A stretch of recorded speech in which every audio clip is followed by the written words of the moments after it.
Hi, my name is Dylan Atkinson, and this is my film project. From 1910 to 1915, people had the mindset of being inventive, and everybody was wanting to discover something, and that was no different for film. During this time period, film seen a lot of technology advancements, and so without further ado, let's talk about it. Society during this time, like I said, was very everybody was wanting to be discover something, or technology was being advanced quite a bit. You'll see in this bottom picture here, that's a picture of the automobile assembly line created by Henry Ford in 1913. This made making cars a lot faster. That's just one of many examples. This picture right here is a picture of the Panama Canal, which was completed in 1914, down towards the end of this era, and it was created and made ships going around a lot easier and faster, and so that was a big thing. This picture right here, that's a picture of the RMS Titanic. Even though it was a failure, could be seen as a failure, it was the biggest, passenger carrier line at the time, and even though it sunk, it was very technology advanced for its time period. Even in science, this picture right here, that's a picture of the Rutherford model of an atom. Even though we don't follow that model anymore, it's very big for, it was big during the time period, and that's the way people thought the atom looked like. So, okay, let's talk about the technological advancements in film. This picture right here, that's a picture of a Kinemacolor projector. Kinemacolor was a company that started producing films. They were producing films in something known as Kinemacolor. Basically, it was appearance as a projected image simulated by a color composite of two consecutive frames. You'll see in this picture here, you'll see a green and you'll see a red frame. And it was it's kind of advanced for its time period. That's how they had color. This picture right here is actually a picture of a Kinemacolor, and I'm getting ready to show you a video here of what the Kinemacolor film or a movie in Kinemacolor would have looked like. So, if you notice here, as they're walking through, it'll get clear.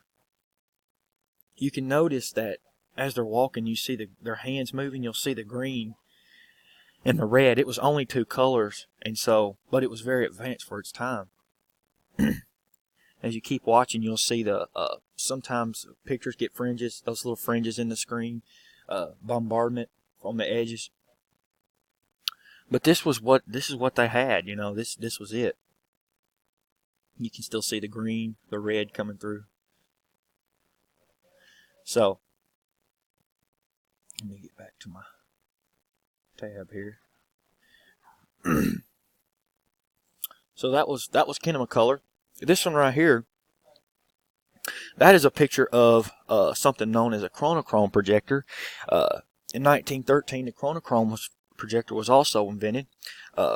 Instead of having three frames, it actually had three. Instead of having two, it actually had three. So you can see the blue.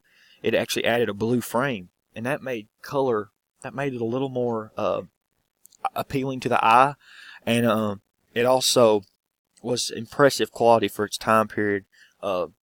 Unlike the Kinemacolor, there was no bombardment. You didn't have any color fringes, and but it did have its downfalls.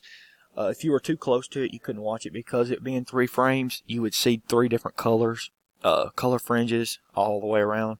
And also back in that time period, it was really dark, so people couldn't actually see.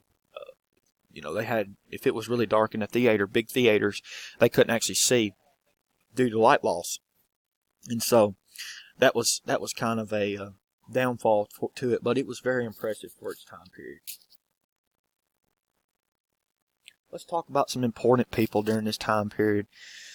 If you see right here, this guy, his name's D.W. Griffith. He is considered the pioneer of the feature-length movie, and he's also the pioneer for many of the techniques that you see in today's time. As far as the close-up, whenever you see a close-up, you'll think of him because he's the one that invented the close-up in his movies. In Old California was the first short shot in Hollywood, was the first short shot in California, in Hollywood, California, that is, in 1910, the beginning of this era. And also, towards the end, this is a picture of one of his movies he released. It's a feature The Birth of a Nation in 1915. He released this. So he was very big for and pioneer for his time. Down here you'll see a picture of a Keystone Film Company. They were founded in Edendale, California in 1912, right about the time the Titanic sunk. They were open. Max Sennett was a producer. He opened it up, and he's kind of the inventor, the pioneer of the slapstick comedy. You know, the old silent films. When you think about the films during that time, usually you're thinking of Charlie Chaplin, but usually, you know, they're getting hurt or something to be funny. You know, that's slapstick comedy. They didn't have words and they didn't have sound to be funny, so they used, you know, visual aids. This is actually where Charlie Chaplin got his start. Charlie Chaplin was he rose to fame in silent film. He was acting since he was a little kid, and by 1910 he was given the new lead in the new sketch Jimmy the Fearless. According to New York Times, most people say that he was one of the best pantomime artists ever seen. So it's pretty cool. So let's talk about some popular films during this time. The Cameraman's Revenge was released in The Birth of a Nation was also released during this time, and The Cheat. So that was good. The Birth of a Nation is the first 12 reel film ever created. You know, I mentioned it a while ago. D.W. Griffith, he was a co-producer on this. It was the first 12 reel film ever invented.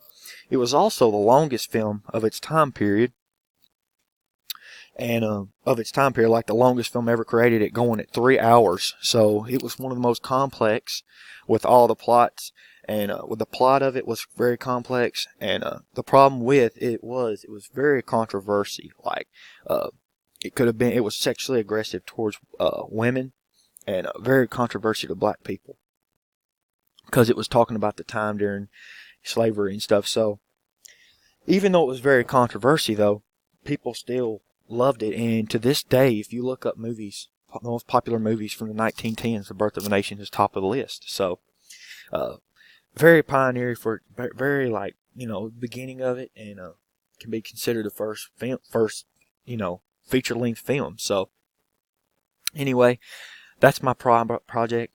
Thank you for listening to me.